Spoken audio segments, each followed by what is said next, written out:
What's up mga ka-LM? Ngayong araw ang launching date ng pinakabagong maxi scooter na nilabas ng QG Motor. At ito nga po ay ang pinakabagong Fortress 160. At ngayong araw ay aalamin natin kung gaano nga ba kaganda ang maxi scooter na ito. Excited na ba kayo?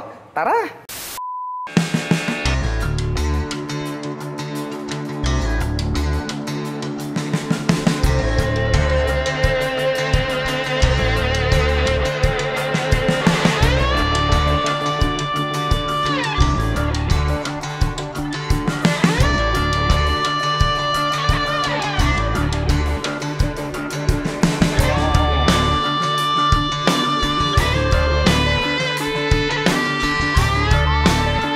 Unahin na po natin ito pong kanyang physical appearance dahil talagang very attractive itong kanyang dating. Naka V-shape design dito po sa harapan and then pointed po yung kanyang nose. Nagkaroon po siya rito ng extension na matte black cover para po dito sa kanyang headlight. Silipin naman po natin itong kanyang main light. Wow! Napakaganda talaga nitong kanyang headlight dahil ito po ay gumagamit ng dual projector lights, kaya asahan natin na napakaganda talaga at napakaliwanag ng buga ng kanyang ilaw. At dito po sa bandang gitna nagkaroon ng butas rito at nakalagay naman po rito ito pong kanilang QG Motor na emblem. At ito pong kanyang visor is clear color po siya. Nagkaroon po siya rito ng cutaway design. At ito po is hindi po siya adjustable. Ang kagandahan naman po kapag mayroon po tayong ganyan kalapad na visor is nakakalis po yan ng patig pagdating po sa mga malalayong biyahe. At very attractive din yung pagkakaposisyon nito pong kanyang turn signals dahil napakahaba. Nandirito po siya sa bandang itaas. At dito naman po sa kanyang side face profile, napaka-bulky, no? Kasi nga maxi scooter na po yung kanyang dating. Naka-emboss tong part na to, may deep lines, may minimal decal lang po rito na silver tsaka black. And then mayroon pong makikita rito sa gitna na emblem na bilog na QG Motor. Silipin naman po natin ito pong kanyang front suspension. Ito po ay equipped with traditional telescopic fork. Matte gray yung kanyang color. May added reflector lights naman po rito na bilog magkabila para added visibility naman po pagdating ng gabi. At pagdating naman po rito sa kanyang braking system, ito po ay equipped with single rotor disc brake na flower design along with two-pot caliper na matte black color.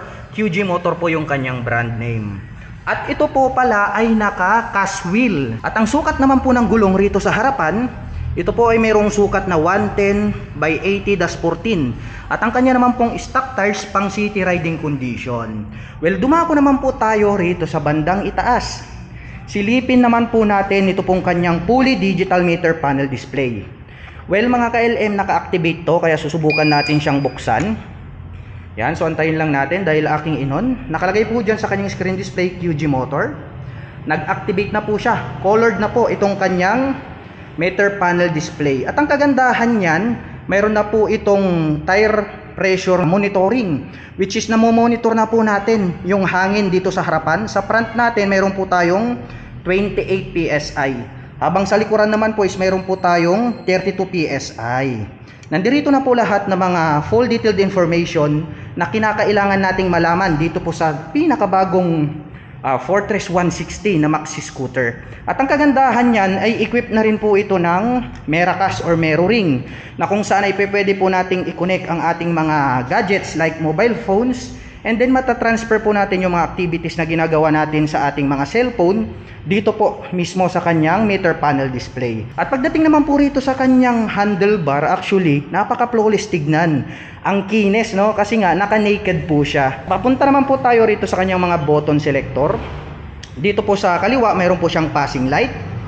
Mayroon po siya ritong enter and then select para naman po ito navigator para po dito sa ating meter panel display. At mayroon din po itong high beam and low beam included na po rito sa left. Ang kanyang turn signal selector at ang kanyang horn. Pakinggan natin yung kanyang horn. Diba? Maganda na rin po yung kanyang stock horn. Malakas na rin po siya. At ngayon naman sisilipin naman natin itong kanyang headlight dito sa harapan. Ang makikita natin dyan, ito pong kanyang dalawang split na daytime running light. Napaka-forma, no? Ngayon susubukan naman nating buksan para makita natin itong kanyang headlight. So start natin. Yan, umandar na yung ating pinakabagong maxi scooter. Silipin natin ang kanyang light display. Wow, napakaangas. Gaya ng sabi ko sa inyo, ang ginamit po nila rito is dalawang projector lights. Yan o, parang spider yung kanyang mata. At talagang napakaliwanag po ng buga ng kanyang ilaw at napakaporma po ng dating nitong pinakabagong maxi scooter na ito. Ngayon sisilipin naman po natin ito pong kanyang turn signals. So activate natin. Dito yung kanyang selector. Tayo rito sa harap. Wow, very visible talaga ito pong kanyang turn signals dahil napakalapad at napakahaba. And then nakaposisyon na po siya dyan sa may itaas. Silipin natin yung kanyang tail light kasi naka-activate yung scooter natin ngayon. Wow, napaka-forma po nitong kanyang tail light design. Napakalaki ha, very visible nito pagdating sa daan, day or night time. Naka-X design po siya, and then dito po sa bandang gilid, nandirito naman po itong kanyang turn signals. At sa magkabila, ito po yung kanyang nagsisilbing brake light. So, balik tayo rito sa harapan. Gamitin natin itong kanyang hazard para makita natin lahat ng kanyang full lighting system na gumagana. Wow, napakaganda. Kaya para po dun sa mga kababayan natin na naghahanap ng maxi scooter, no, available na po itong pinakabagong QG Motor Fortress 160. At mamaya i-share ko sa inyo at sasabihin ko yung price nito. Pagdating naman po rito sa kanyang preno dito po sa likuran, adjustable na rin po. So ang kagandahan niyan, pwede po nating i-adjust depende po sa gagamit, kung mahaba or maikli yung kamay ng gagamit. Mayroon na rin po siya ritong park brake lock for safety purposes na hindi po dadaos-dos itong ating motorcycle pagdating po sa incline or decline parking situation. At dito naman po sa kabila, mayroon na po itong auto stop start system. At ang kagandahan, ito po is dual purpose dahil nga po itong scooter na to is mayroon na rin po siyang sport mode. So masiselect mo po yan using this selector. So ito po, nagkaroon po siya ng dual mode. So yung una po is normal lang po siya. Pero yung isa, pag inyong inactivate yung kanyang sport mode, is nagkakaroon po siya ng additional na torque at power. Kaya talagang mas mabilis at mas malakas ito pong ating bagong QG Motor Fortress 160. At dito naman po sa bandang gitna, nandirito naman po itong kanyang hazard at ang kanyang electric starter. At ito naman pong kanyang front brake is adjustable na rin po siya. At mapunta naman po tayo rito sa kanyang ignition. Napakaganda rin, no? Silver color, yayamanin yung kanyang dating. At ang kagandahan niyan, syempre, effortless na rin yung ating pag-activate ng ating scooter. Gaya nito, 'di ba? Papindot-pindot ka na lang pag gusto mong buksan ang inyong scooter. Unlike other motorcycle, 'di ba? Kasi nga yung mga traditional is gumagamit pa tayo ng mga mechanical key. At ang kagandahan niyan, included na rin po rito yung kanyang fuel at set opener. Kaya very accessible talaga. Ngayon naman silipin natin itong kanyang fuel tank. So lalagay lang po natin siya sa open, tapat lang natin, and then just press fuel. Ayan, so nagbukas na siya. So ito po pala ang ating Fortress 160. Pagdating po sa kanyang fuel tank capacity, ito po ay mayroong 8 liters. And then mayroon po siyang fuel consumption na 45 km per liter. So napakatipid, no? Sarado muna natin. At very attractive din yung dating at pagkaka-design nitong kanyang pillion board. Dahil nagkaroon po siya rito ng rubber cover on top na anti-slip. So subukan nating sakyan para malaman natin kung spacious ba. Sakto lang ba yung ating mga paa. Ayan, saktong-sakto lang naman mga ka-LM. At ang kagandahan nito, pag ganitong mga maxi scooter is mayroon po silang footrest extension. Ayan, oh, pwede nating iunat yung ating mga paa. So ito naman po, lispatig naman po to pagdating po sa mga malalayong biyahe. At ang atin pong pinakabagong QG Motor Fortress 160 ay meron pong 755mm na seat height. Ngayon naman ay susubukan nating sakyan para naman malaman natin kung gaano nga ba ito kataas. By the way, ito po ay naka-center stand. Bababa ko lang ng bahagya. Ayan. Anyway, mga ka-LM, ang aking height is just around 5'6". So yun na lang po yung ating gagawing reference. At ito, kitang-kita naman natin, no? Lapat na lapat yung aking foot into the ground. Kaya masasabi ko na very comfortable po ito para sa mga kababayan natin na 5'6" in height. At dito pala sa bandang gitna, no? Nagkaroon pala siya rito ng carbon finish. Well, napakabigat ng kanyang dating. At ito po, mayroon po siyang two-tone color combination. So matte black po tayo rito. May carbon finish tayo rito sa bandang ibaba. And then, mayroon po tayong gray color. At minimal decal lang po yung makikita natin dito. Dahil mayroon po tayo ritong gray color along with black na lining. At dito naman po, naka-intact or nakalagay ito pong kanyang model name na Fortress 160. So 3D emblem po ito. So ang kagandahan niya, very attractive para sa ating mga paningin. At ito naman po yung kanyang pillion step para sa ating back rider. So chrome color, not fadable. At ito naman po yung kanyang side stand. At ang kagandahan niya, na-equip na rin po yan ng side stand engine cut-off switch, na kung saan kapag naka-engage po yung kanyang side stand ay hindi po aabante or mag-ooperate ating motorcycle. Sa ganung paraan ay maiiwasan po nating madisgrasya dulot po nitong side stand. At nandyan naman po yung kanyang center stand. At mapunta naman po tayo rito sa kanyang engine design. Ito po yung pinaka-interesting dito sa motorcycle na to dahil may panibagong features itong kanyang engine. Well, tignan muna natin itong kanyang engine. Ang kanyang engine cover, nagkaroon ng two-tone color combination, matte black and then silver. At may nakalagay naman po rito naka-intact na QG motor. At ito pong kanyang airbox filter cover, matte black. At ito na yung sinasabi ko sa inyo, mga ka-LM. Naka-hybrid po yung kanyang engine design. So ano nga ba yung benefit ng hybrid? So mayroon po itong tatlong features, yung pagiging hybrid ng panibagong maxi scooter na ito. Unang-una, pag ito pong ating maxi scooter or QG Motor Fortress 160 ay tumakbo ng 60 kph and above, ay mag-a-activate po itong kanyang power assist. Sa ganung paraan ay nakakatipid ka po sa pagkonsumo ng gasolina, o di ba? Kasi nga tinutulungan na po ng power assist yung ating engine. And then pangalawa, nagkakaroon po siya ng additional na torque. Kaya pagdating po sa mga biritan or akyatan, mas lumalakas pa itong ating maxi scooter. At pangatlo, nagkakaroon din siya ng additional na speed. Wow! 'Di ba? Full package.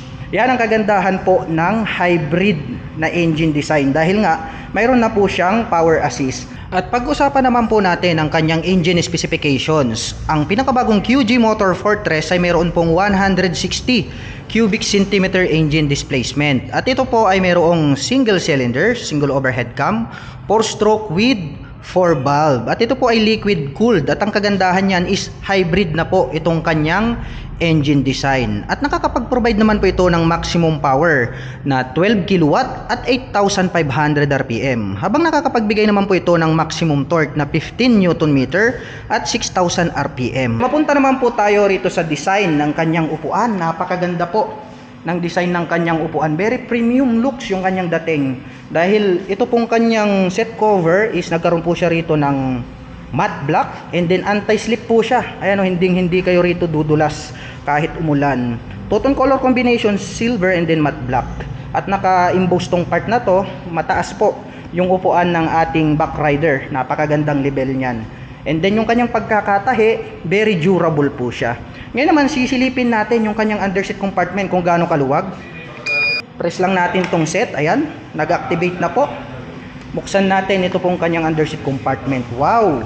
Marami na din po kayo ritong mailalagay na personal belongings. Although hindi siya ganun kalakihan, no? Kasi nga dito po naka-install ditong kanyang battery. Unlike other motorcycle kasi na nasa ibaba, so pagdating po ng mga baha or malalim na tubig, pwedeng abutin. Pero ito po kasi is nilagay po nila rito sa itaas dahil nga alam natin dito sa Pinas pagdating ng rainy season ay baha ang kalsada. Well, napakaganda pong idea niyan yung kanilang ginawa rito. At ito pong kanyang grab bar, napakakapal, no? Masasabi natin na matibay talaga. And then silver color naman po yung kanyang kulay. At ito po, detachable po ito. Kapag atin pong tinanggal, ito pong nandirito sa gitna, ay converted na po siya as base plate. Kaya pwede na po tayo agad maglagay ng top box dito po sa kanyang built-in na grab bar. Yun ang kagandahan niya, no? Hindi mo na kailangan mag-aftermarket. At silipin naman po natin ito pong kanyang taillight. Ito yung kanyang taillight. Buksan natin ulit para mas ma-appreciate nyo yung kanyang lighting system. So on lang natin, activate natin, and then antayin lang po natin ng bahagya. Ayan. So napakaganda rin yung kanyang screen display, no? Colored. And then start natin. Yun. Silipin naman natin ngayon ito pong kanyang taillight. Wow, napakaganda, 'di ba? Naka-X design po itong kanyang taillight. And then dito po naka-position yung kanyang mga turn signals. Kaya very visible talaga.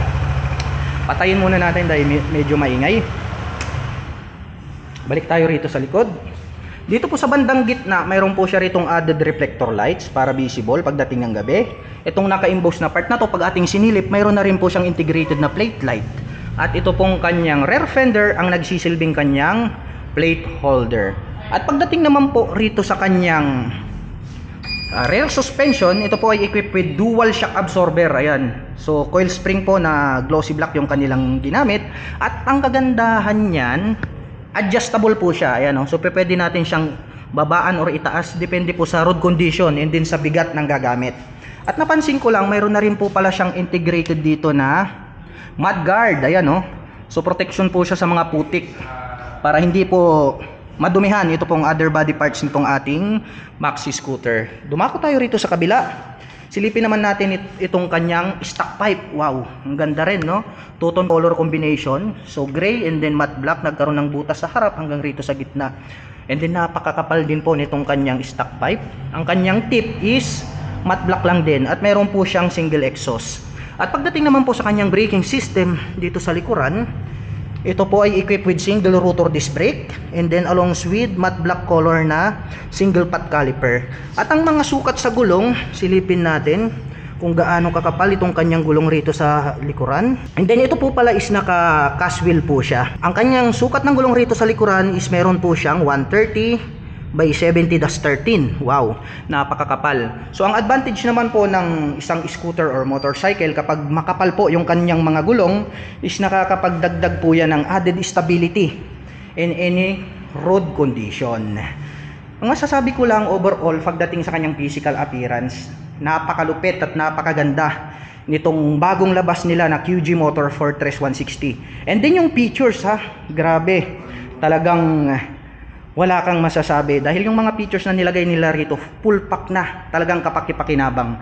Ngayon alamin naman natin yung presyo nito pong ating QG Motor Fortress 160. Anyway, ang bigat po pala ng motorsiklong ito ay may bigat po na 138 kilograms. And then pagdating naman po sa kanyang braking system, dito po sa harap hanggang dito sa likod is equipped na po siya ng ABS, also known as anti-lock braking system.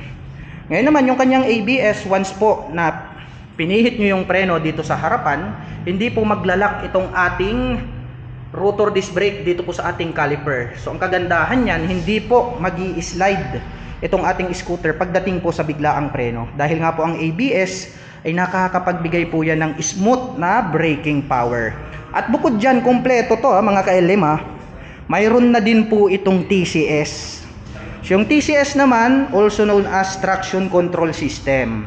Dito naman po sa bandang likuran, dito sa ating gulong, mayroon po tayo diyang tracking device na kung saan ay binabantayan niya po yung pag-ikot ng mga gulong magmula dito sa harapan. At kapag na-detect niya po na mag-o-overlaps yung ating mga gulong, ay agad niya pong pagpapantayin yung takbo ng gulong dito sa harap at likod para ma-prevent po natin na ma-slide ang ating scooter. Wow! Very advanced. Napakaganda talaga nitong kanilang Fortress 160 ng QG Motor. At ngayon, ipapakita ko naman sa inyo yung kanyang mga glove box. So dito po sa kanan, press lang po natin dito, buksan natin. Very spacious naman po itong kanyang glove box. So pwede po tayo rito maglagay ng ating mga gloves or coins. Sa kabila naman po, silipin natin dito sa left side. Just press lang din. Saktong-sakto, spacious po. Nandito pong kanyang remote para po sa ating ignition. Napaka-forma, no? So, dalawa po yan, syempre. And then, ayan, maluwag po siya. So, pwede tayong maglagay rito ng mga mobile phones, no? Etc. At ang kagandahan yan, mayroon na rin po pala siyang built-in integrated na USB charging port. At ang kagandahan yan, mayroon na tayong USB-A at mayroon pang Type-C. So optional po siya, mayroon tayong normal charging at mayroon po tayong fast charging. Kaya yung mga mahilig pong mag long rides, no, nothing to worry about. Dahil pwede po nating i-recharge yung ating mga dalang mobile phones or gadgets anytime, anywhere. So napakadaming advantage ng maxi scooter na ito. Wow, napakaganda.